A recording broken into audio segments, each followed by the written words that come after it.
Las 70 semanas de Daniel dadas al pueblo de Israel y su ciudad santa Jerusalén quedan distribuidas de esta manera. La palabra de Dios nos confirma que Jesús viene por segunda vez antes del milenio. Y ahora la pregunta que muchos cristianos se hacen: ¿la iglesia o esposa de Cristo vivirá aquí en la tierra la semana 70? Hay varias posturas que veremos y analizaremos conforme a la palabra de Dios. La postura post-tribucionalista dice que la iglesia estará aquí en la tierra toda la semana 70. La postura preíra dice que la iglesia estará casi toda la semana 70. Un poco antes del final, la iglesia será arrebatada a las nubes para su encuentro con Jesús. La postura mid-tribucionalista dice que la iglesia vivirá aquí en la tierra la primera parte de la semana 70, pero a la mitad será arrebatada para su encuentro con Jesús en las nubes. La postura pretribucionalista dice que la iglesia no verá la semana 70 aquí en la tierra y que antes de su inicio será arrebatada para su encuentro con Jesús en las nubes. La diversidad de posiciones respecto al tiempo del arrebatamiento se debe a cómo cada posición toma el significado literal de la palabra griega parusía, que significa venida, presencia o advenimiento. Es una palabra que viene del presente participio de pareimi, que significa estar cerca, llegar, comparecer o venir.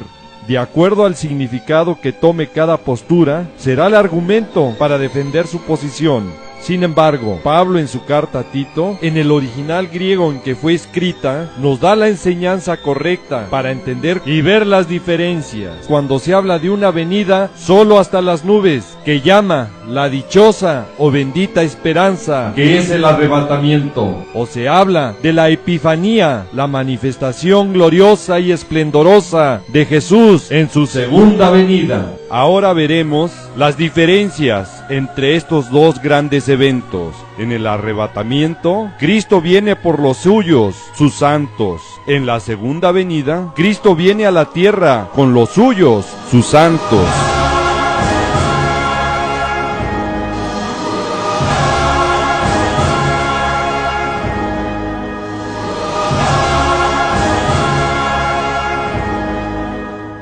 En el arrebatamiento, el encuentro es en las nubes. En su segunda venida, el encuentro es en Israel, en el monte de los olivos.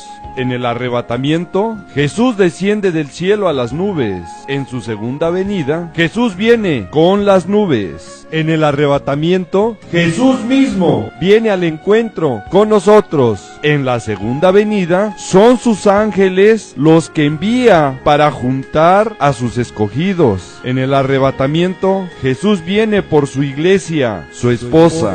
En la segunda venida, Jesús viene con su esposa y como Mesías a Israel. En el arrebatamiento, Cristo viene como la estrella resplandeciente de la mañana. En su segunda venida, Cristo viene como el sol de justicia. En el arrebatamiento, la iglesia entra en el gozo de su Señor. En su segunda venida, Israel termina con su angustia de Jacob. En el arrebatamiento, la iglesia es llevada a sus moradas celestiales. En la segunda venida, los salvos resucitados no van a sus moradas celestiales, reinarán por 1000 años aquí en la tierra. En el arrebatamiento, no hay juicios sobre los habitantes de la tierra. En su segunda venida, Cristo juzga a todos los habitantes de la tierra. En el arrebatamiento, la iglesia es llevada a los cielos. En su segunda venida, Cristo establece su reino milenial en la tierra. En el arrebatamiento, Jesús viene como ladrón en la noche. En su segunda venida, viene en poder y gloria. En el arrebatamiento, la señal es cuando digan paz y seguridad. En su segunda venida, hay muchas señales de la venida física de Jesús. En el arrebatamiento, es solo para los de Cristo. En su segunda venida, afecta a toda la humanidad. En el arrebatamiento, solo los suyos lo ven. Sin santidad, nadie lo verá. En su segunda venida, todo ojo lo verá. En el arrebatamiento, es tiempo de gozo y alegría. En su segunda venida, es tiempo de lamentación. En el arrebatamiento, puede ocurrir en cualquier momento. En su segunda venida, es hasta el final del Armagedón.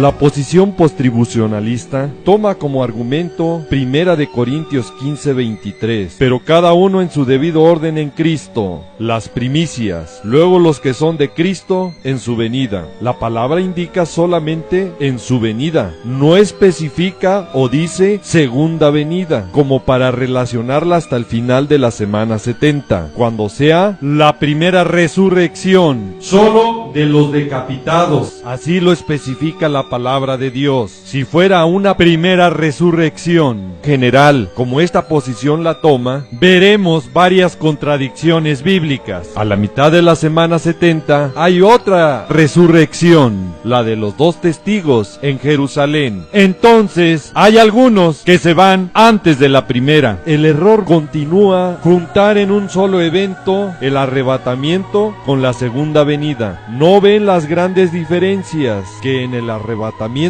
resucitarán primero los muertos en Cristo y después nosotros, los que vivimos, los que hayamos quedado, seremos arrebatados juntamente con ellos para encontrarnos con nuestro Señor Jesucristo en las nubes. En la primera resurrección solo hay muertos, que son las almas de los decapitados. No hay vivos, como hay en el arrebatamiento. Otra incongruencia de esta posición es que si la iglesia pasa aquí en la tierra la semana 70, como dice, entonces todos los salvos formarían parte de ella y se irían en el arrebatamiento a sus moradas celestiales, donde nuestros cuerpos humanos serán transformados en el arrebatamiento, porque la carne y la sangre no pueden heredar el reino de Dios. Seremos como ángeles que ya no podremos procrear. Los impíos se quedan en la tierra y serán todos destruidos. Por lo tanto, no habría cuerpos humanos para procrear el milenio. Vino entonces a mí uno de los 7 ángeles que tenía las 7 copas llenas de las 7 plagas postreras, y habló conmigo diciendo: ven acá, yo te mostraré la desposada, la esposa del Cordero. Este versículo es clave al leer el contexto de la palabra de Dios. Nos dice claramente que antes que sean derramadas las 7 plagas postreras, que son las 7 copas que están llenas, la desposada, nosotros, ya somos la esposa de Cristo. Esto nos indica que ya se celebraron las bodas del Cordero. Y esto es mucho antes de la segunda venida de nuestro Señor Jesucristo.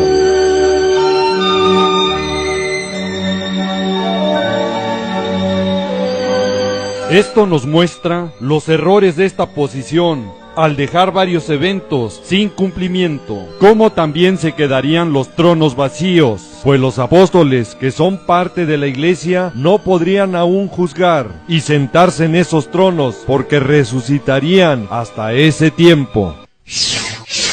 La postura preira es considerada la nueva posición postribucionalista, que adelanta un poco antes el arrebatamiento de la segunda venida de nuestro Señor Jesús. Así corrige aparentemente los errores antes exhibidos del postribucionalismo. Marvin Rosenthal impulsa en grande manera con sus escritos y su libro El rapto preira de la iglesia. Después, también Robert Van Campin hace lo mismo con sus libros La señal y el rapto en los años 90. El principal error de esta postura es manipular el espacio y tiempo de los juicios de la ira de Dios en la semana 70.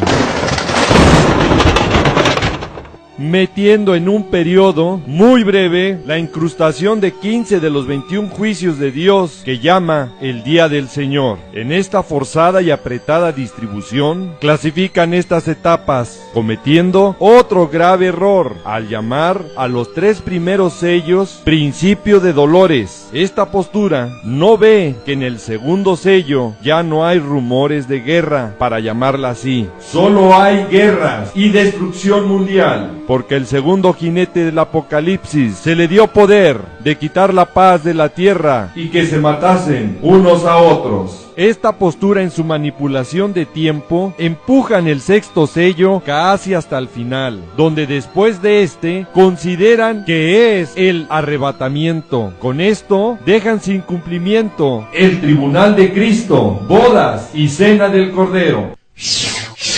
La postura mitribucionalista se hizo popular por muchos cuando Norman Harrison en 1941 publicó su libro El fin, una reconsideración de la revelación, que contribuyó a que muchos la aceptaran. Esta posición considera que la Iglesia solo vivirá aquí en la tierra la primera mitad de los 7 años de la semana 70 y que será arrebatada cuando los 2 testigos resuciten y escuchen una gran voz del cielo: subid acá. El primer error de esta postura es relacionar los 2 testigos en Israel con la Iglesia. Esta asociación de eventos los lleva a enfocarse en el subid acá del capítulo 11 y no ver el anterior, sube acá, del capítulo 4 del Apocalipsis. Otro gran error de esta postura es confundir los eventos de las trompetas y no identificar a los personajes que la tocan. La última trompeta de los 7 juicios de la ira de Dios con la final trompeta del arrebatamiento. ¿No ven la gran diferencia? Que en el arrebatamiento la toca el Señor mismo, Jesús, con trompeta de Dios. Y en la última trompeta de los juicios de la ira de Dios es un ángel, el último de los que tienen las 7 trompetas.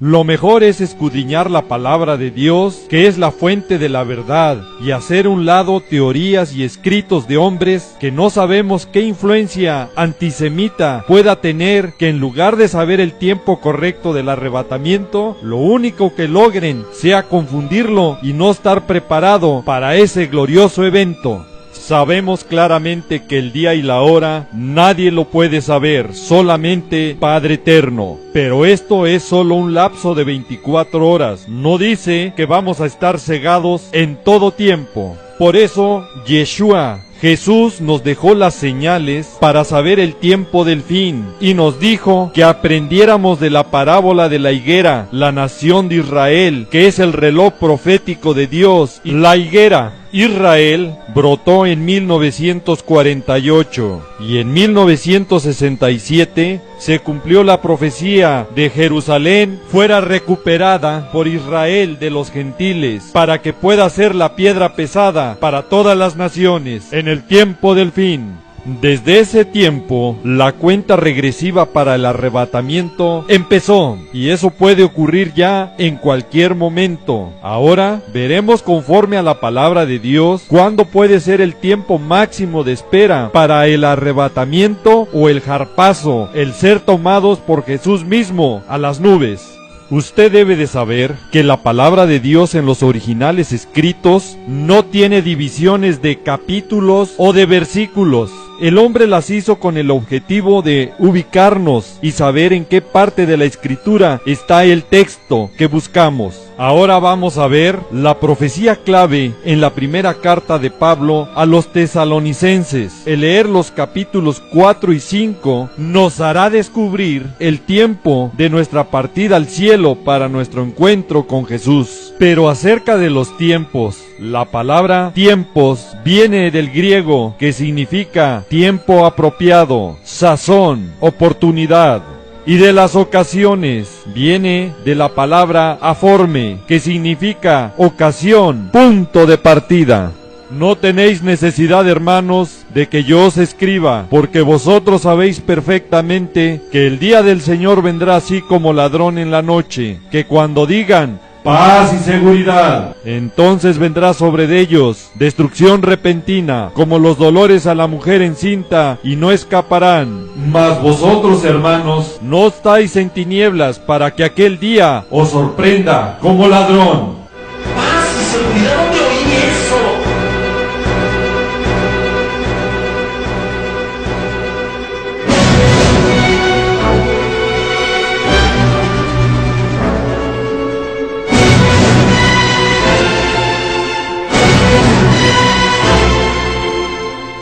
Voltee y ve a su alrededor si aún está con las mismas personas, o si ya está solo y ocurrió el arrebatamiento.